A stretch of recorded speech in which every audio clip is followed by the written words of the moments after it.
Top story, and 4 people dead in Multnomah County, apparently from the extreme heat. Thanks for joining us. I'm David Mulco. All 4, 2 men and 2 women from 47 to 82 years old, died on Monday, officials say, a day when Portland hit 97 degrees, breaking records for a second day straight. Catherine Cook spoke with health officials tonight. Multnomah County health officials believe Monday's record-breaking heat was also deadly. 4 people are suspected to have died due to soaring temperatures. The 2 men and 2 women ranged in age from 47 to 82 years old. The medical examiner noting their deaths were reported in southwest Portland, northeast and southeast Portland, and Gresham. Yeah, I think all of us are really very saddened by the news. These are our community members. These are our friends, neighbors. County Health Officer Dr. Richard Bruno says it could take several weeks to confirm their cause of deaths.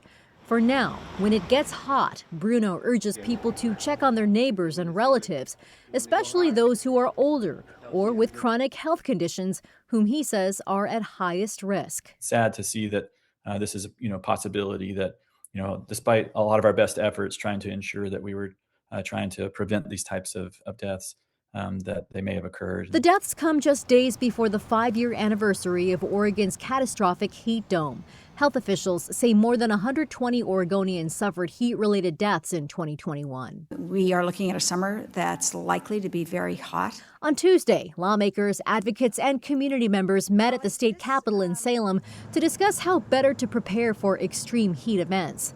From 2006 to 2010, we saw an average of 12 extreme heat days a year. From 2021 to 2025, that rose to 22 days. So the risk is increasing. Advocates are pushing to help local organizations develop climate resilience in communities they serve. We know that inadequate home cooling equipment and strained resources for community cooling shelters are health and safety concerns in extreme heat for communities across the state. We learned a lot from that back in 2021 with the heat dome event. This week's deaths, a tragic reminder of how important those lessons remain. In Southwest Portland, Catherine Cook, KGW News. Worth noting, Multnomah County opened cooling shelters on Monday, but they're facing criticism from some for not opening them sooner. Temperatures hit 94 on Sunday, breaking the old record of 89. Health officials say between 2022 and 2025, there have been 16 confirmed heat-related deaths in Multnomah County. David. Catherine Cook in the newsroom tonight. Thanks, Catherine. New at 11, a Marion County man arrested for animal neglect after authorities say he left his dog in a hot car, drank for hours, and then dumped the carcass behind the bar. A warning, this report contains surveillance video some of you may find disturbing. Alma McCarty has the story. Out here in Marion County, staff at the Monitor Inn say that they had no idea that one of the bar patrons Sunday had a dog locked in his truck with the windows rolled up. That car was tinted windows. The dog never barked, never made a word. And if we would have known, we would have broken a window and brought that dog in. That's manager Virginia Brockman, heartbroken over what happened just outside her bar. It was devastating to see this guy pull this dog out of the car, pick it up and waddle to the back, and then come back empty-handed. Her team didn't see any of this in real time. Only when she reviewed the footage did she realize what happened and just how long the dog had been in the car before the suspect dumped the body behind the bar. On Sunday around midday, temperatures ranged from 88 to 93 degrees. And when I realized it was 2.5 hours later, I just about cried. Brockman called up the Marion County Sheriff's Office the next morning, and deputies put out an alert asking the public for help identifying the suspect and his truck. Around 3 p.m. Tuesday, 32-year-old Daniel West turned himself in. Brockman says she's grateful for the arrest. He was in air conditioning, having fun, drinking and gambling, while his dog suffered. We love animals. We don't leave dogs in hot cars. It's like leaving kids. We don't leave kids in hot cars. The suspect faces 1 count of animal neglect in the first degree. The sheriff's office says a woman who was with him is not facing any criminal charges at this time, but that the DA is reviewing the matter. In Marion County, Alma McCarty, KGW News. Meanwhile, wildfire season is here, and today Governor Tina Kotek declared a state of emergency over what she calls an imminent threat. That means the state can move crews, planes, and emergency resources much more quickly. The governor pointing to heat, record low snowpack, and drought conditions across nearly half the state. She is now urging Oregonians to have evacuation plans and to sign up for emergency alerts. You can do that at oralert.gov. You know what? We saw a few examples just today of how ripe our region is for fires in Beaver Creek. A brush fire burned about an acre this afternoon near Ridge Road and Upper Highland. Crews from the Department of Forestry and Clackamas Fire getting this one contained in just a couple of hours. And in the Dalles, a brush fire broke out this afternoon near the Fred Meyer, forcing the supermarket to evacuate. Crews knocking it down before that blaze could spread. Good news there. We'll take a live look over downtown Portland tonight, where we're seeing temperatures back in the 60s. The cool down, at least a temporary relief, though, of course, there are likely some warmer, even hot days not too far ahead. Let's check in with Chief Meteorologist Matt Zafino with a first look at your forecast. Matt. Hey, David, I want to talk about the wind that we had today because that really played into the fire weather situation around Oregon.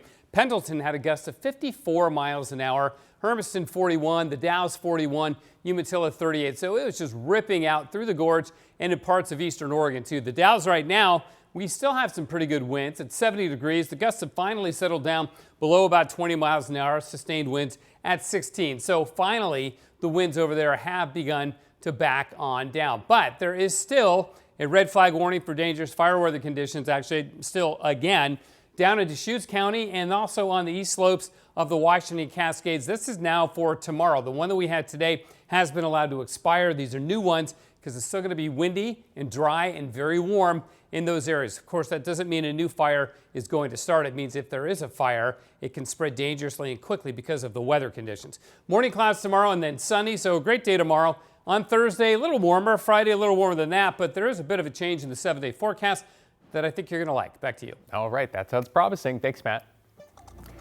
It's a new video tonight that helps answer some of the questions we had. There were so many about a car packed with young men that sped through downtown Portland streets in April with police in pursuit before skidding through Waterfront Park, then plunging into the Willamette. Investigator reporter Kyla Boshi has the update.